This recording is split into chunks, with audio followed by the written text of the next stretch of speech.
Throughout history, there have been so many amazing inventions that have broken barriers and changed how we live. For example, Flint Lockwood's spray-on shoes, or the various Dr. Doofenshmirtz-inators, the most iconic being the subscribe to Londyn Davis-inator.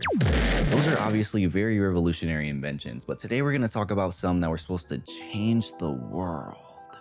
Or at least do something, but didn't. So yeah, let's get into it. Google Glass was an attempt to integrate augmented reality into everyday life with high-tech glasses. It had a camera, bone construction audio, a trackpad, a microphone, sensors and shit, and it also had a prism thingy which could project a display that did various things, which we'll get into. And Google revealed it in probably one of the coolest ways anything has ever been revealed, besides the Cybertruck that really smashed all expectations. But at the Google I/O conference in 2012, they had a live Google Glass feed of people skydiving, landing on top of the building where the conference was being held, and riding bikes through the venue all the way to the stage. That's so cool. Imagine if all companies did elaborate product reveals. We've partnered with Google to bring you the Google Meet. I thought they already did that. Racer. Oh, it's for your key. We have our gymnast Jerry here, along with a volunteer from the crowd. Do my pants really have to be down? And why is there a gymnast? All right, Jerry, go ahead. You got it. No, please, I don't want. Oh, that's actually not that bad. Wait. Where's my dick at? Anyways, Google Glass released as kind of a public prototype in 2013 and then fully released a year later in 2014 for the price of $1,500 schmackaroonies.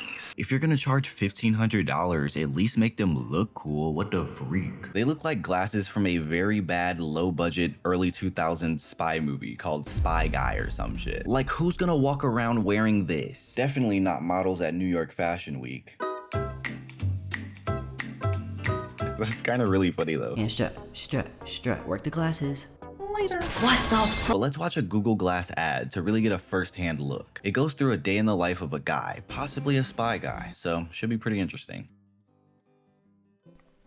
Apparently the glasses can remind you to do things, tell you the weather, reply to messages with your voice. Yeah.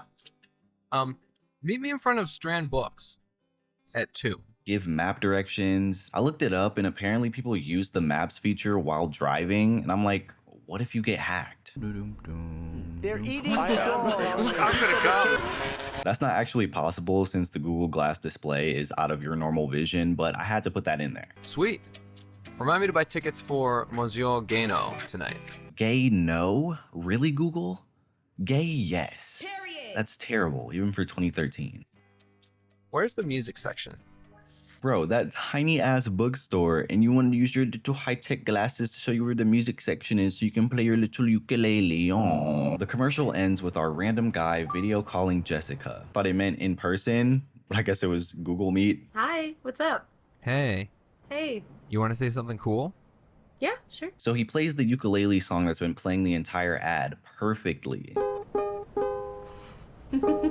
Even though he just bought the Learn Ukulele in a Day book 4 hours ago. That's false advertising. Learn the book. I think Google Glass was a really good idea. It just didn't do well for a lot of reasons. Like limited cases for it to be used in everyday life compared to just using your phone. And I'm convinced only people who want attention would actually wear them. Or nerds. Or both, probably both. Plus, if you did wear them, someone could snatch them off your face so easily and your $1,500 is gone. And that guy was in New York? Hell no. If I see them Google glasses on your head, just know I'm about to put your ass to bed. Bing bong. And there were also some privacy concerns with the camera being there. Some bars and restaurants actually banned Google Glass. There's still discourse about that with the new Ray-Ban Meta glasses because those are way less obvious than this shit. Girl, what are y'all doing? But the Meta ones light up when recording. Even with the light, I've still heard stories of people not knowing they were in a viral TikTok because the creator had the Meta glasses on, like those pickup artists where their entire page is just, Are you from Tennessee? Cause you're only 10 ice. Have your number. and I found that a concerning amount of people are mad about the light and have tried to disable it with things like nail polish, electrical tape, literally taking the glasses apart. That's just weird as hell. Even if you don't have bad intentions, you can see why that would be a feature, right? Mark, just turn off the light, please. I'm not a bad guy. Like what? The Google Glass stopped being marketed towards the public in 2015 and made a hard pivot to being a business use product until it was fully discontinued in 2023. A smelly smell that smells smelly. The iSmell was a prototype product from the early 2000s created by the company DigiSense. The goal was bringing the sense of smell to media and computers. This is it, and it kind of looks like it was designed by the creators of Shark Boy and Lava Girl. It was supposed to work by plugging into your computer and releasing smells from very small vials of scented oils that could mix and match to create a bunch of different scents. They had ideas for it to be integrated into movies, ads, games, email. Like you could just email one of the ops a poop emoji. There were also plans for consumers to make their own smells and smell tracks to go along with different media. They had a whole cinematic universe planned for this thing. Imagine watching a Curtis Connor video. Wow, it smells amazing. It almost smells like balls. Oh my god. I'm kidding, but here's one of the founders, Joel Bellinson, explaining the vision. You can imagine, you're playing a racing game, you're driving through all kinds of terrain, whether forests or deserts or oceans or through the cities with the shops that you're passing by. All those have smells. Imagine adventure games. Tomb Raider, you're going through different spots and, smelling mold and mildew and animals. That took a crazy pivot. Imagine you're playing a game and walking through a field of flowers, and that sweet, sweet smell hits your nose. You close your eyes and everything's blissful. Then you get shit on by a fucking monster and die, all while your nostril hairs burn from the smell of monster gooch and guts. I went on Wayback Machine to see what their old website looked like, and oh my god, I forgot how much random ass shit was on old websites. The scoop of the week. Which scent What's your flavor? Reminds you of your Download one of these cool desktop wallpapers. Stinks. Nice and good. You know what? At least they had some life to them compared to the corporate slop they give us these days. But there's a couple funny things I found on this site. First is the FAQ where it says, what kind of scents can I smell with my iSmell? Just about anything you can imagine. And then right under it, can you really create any scent? We can create a broad range of scents, but not every scent. I'm no smellientologist, but I'm pretty sure anything you can imagine means any scent. If you're gonna lie, at least spread it out, it's like right here, right here. They also have a quotes page with a lot of glazing quotes, but there's one that I'm really confused about. Bring on the aromas for a more realistic online experience. I'm giddy with anticipation. Interesting. Why would you put that in there? Thanks for meeting with me. I just wanted your opinions on our new device. It's called the 3000. Oh yeah, it's cool. And shit. Care to elaborate? Yeah, I could. And shit. Why are you saying "and shit" so much? Oh, the iSmell is on. And it smells like shit. Well, yeah, you're watching a Curtis Connor video. But everything was seeming great for them though. Lots of media coverage, as you can see from their media coverage page. They had interest from game developers, movie executives, and tens of millions of dollars in funding with an expected release date set for late 2000. But doing testing, building software, paying employees, and stock market problems in the tech world at the time made them burn through all of their money. Plus, people who tested the prototype weren't that impressed with the smells, so with all of that, the iSmell never actually released. But even if everything went good and it did release, I feel like it still would have flopped because that wouldn't even sell today, and we're obsessed with technology. So back in 2000? I don't think so. Segway, I don't play. Shit, type shit. Everybody knows the Segway, the self-balancing personal transporter scooter thing that is kind of a meme nowadays. Like when I think of a Segway, the singular thing that comes to mind is... But apparently it had so much hype around its release and was supposed to transform urban transportation.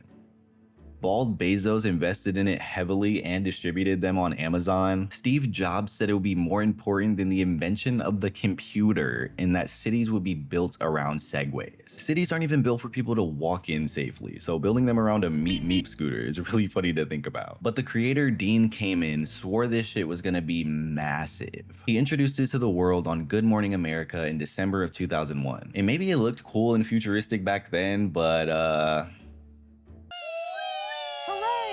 it just looks so lame, especially with the helmets. But I was a skater, so helmets are the real world equivalent of... Oh, princess. Princess, where are you? You want to protect one of the most important parts of your body from possibly irreversible damage? A fucking pussy. Everybody laugh at this loser. Real men get concussions, but I digress. The Segway had mixed receptions, with some people being like, oh my god, it's so amazing, while others just saw it as a mid scooter and not that much to be getting all hyped up about. Oh my god, it's so amazing. Dean described using it as thinking about walking and it'll go. It's just so funny the way he tries to make it seem like more than it is. If you stood on this device and I said to you, Charlie, how do you walk forward?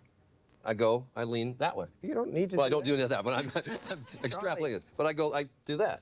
but you don't really know how you walk. Your mother remembers your first steps. It was a big deal. After a year or two of What the hell, boy? all the knowledge that went into knowing how to walk is transferred to this machine. Wait a damn minute. You don't really know how you walk. All the knowledge that went into knowing how to walk is transferred to this machine. What the hell are you talking about? I've never used a Segway because I'm an amazing skater boy. So maybe I'm completely wrong, but I'm pretty sure you just lean in the direction you want to go and that's the way it'll go. Like, what if I think about walking and just don't move my body at all? It's not gonna move. But I kind of get what he's saying. I would say at the max, it's like 15% thinking, which makes it 85% lean. one of the big reasons the Segway didn't segue into everyday urban transportation is the price. In the Good Morning America reveal, Dean came in all confident, but when asked about the pricing, he transformed into a politician. So tell me when it's going to be out, how much it costs. Our first units are reserved for industrial and commercial partners. Then he later says, Eventually, we're hoping that as a consumer product, a smaller, simpler unit optimized for a pedestrian, for a consumer, will come down, we're hoping, into the $3,000 range. $3,000 range. All right. I know what you're thinking. $3,000 is a lot, especially for something that's being marketed towards everyday people, so surely they changed the price, right? Yes, they did. Instead of $3,000, they made it $5,000. So you're paying $5,000 or $9,000 in today's money for this. Segway?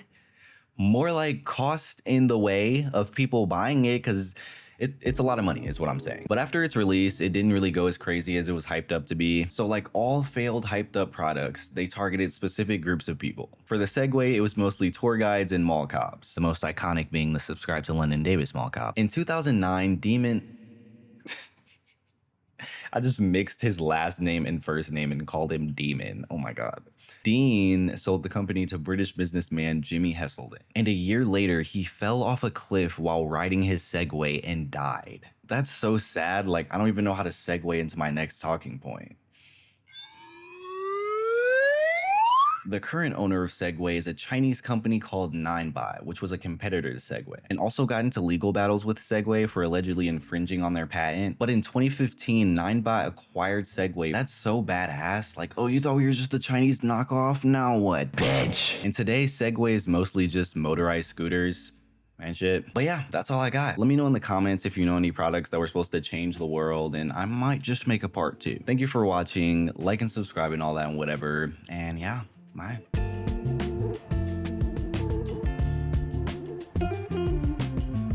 Google Glass is fucking ass.